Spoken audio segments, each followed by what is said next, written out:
پاکستان میں نئی حکومت آنے کے بعد جو اعلیٰ سطحی وفود پاکستان آئے ان میں امریکی وزیر خارجہ مائک پومپیو اور وزیر دفاع جیمز میٹس بھی شامل تھے۔ اگرچہ پاکستان میں حکومت نئی تھی، امریکی مہمانوں کا پیغام نیا نہ تھا۔ امریکہ کا پیراڈائم ویزا وی پاکستان نہیں چینج ہوا، پیراڈائم وہی ہے، ہم آپ کو ایڈ دیں گے اگر آپ ان ملیٹنٹ گروپس کے ساتھ ایکشن کے اگینسٹ ایکشن لیں گے جن کے اگینسٹ ہم چاہتے ہیں کہ آپ ایکشن لیں، اور ہم ایڈ کٹ آف کر دیں گے اگر یو ڈونٹ ڈیلیور۔ پاکستان اور امریکہ کے درمیان تعلقات اور خصوصاً افغانستان کے معاملے پر دونوں ممالک میں اختلافات میں بظاہر کوئی کمی نہیں آئی۔ واشنگٹن میں ایک مذاکرے کے دوران تجزیہ کار معید یوسف کا کہنا تھا کہ پاکستان میں بیشتر لوگ ان معاملات کے بارے میں نئی اپروچ کے خواہشمند ہیں۔ The conversation here continues to be, of course, about Afghanistan, not Pakistan as much. یہاں پر جو گفتگو ہو رہی ہے وہ صرف افغانستان کے بارے میں ہے، پاکستان کے بارے میں بالکل نہیں۔ پچھلے 1 سال ڈیڑھ میں انہی نکات پر بات ہوتی رہی ہے۔ پاکستان میں جو گفتگو ہے اس میں امریکہ پر کوئی توجہ نہیں ہے۔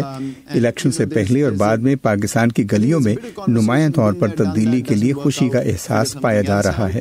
تجزیہ کار سمجھتے ہیں کہ امریکہ کو افغانستان میں امن کے قیام کے لیے پاکستان کی مدد کی ضرورت ہے، جس سے دونوں ممالک کے تعلقات میں بہتری آنے کی امید پیدا ہو سکتی ہے۔ I think there are 2 things۔ ایک، امریکہ چاہتا ہے کہ پاکستان حقانی نیٹ ورک کے اگینسٹ ایکشن لے۔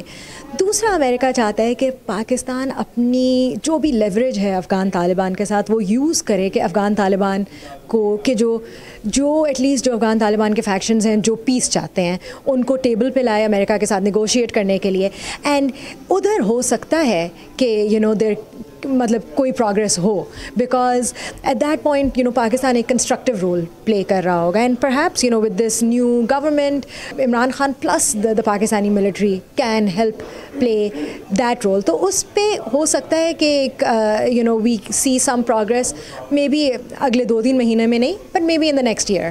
تجزیہ کار کہتے ہیں کہ جنرل اسمبلی کا اجلاس پاکستان کی نئی قیادت کے لیے ایک اچھا موقع ہوگا کہ وہ عالمی رہنماؤں کو اپنی پالیسیوں اور موقف سے آگاہ کر سکے۔ ندیم یعقوب، اردو VOA، واشنگٹن۔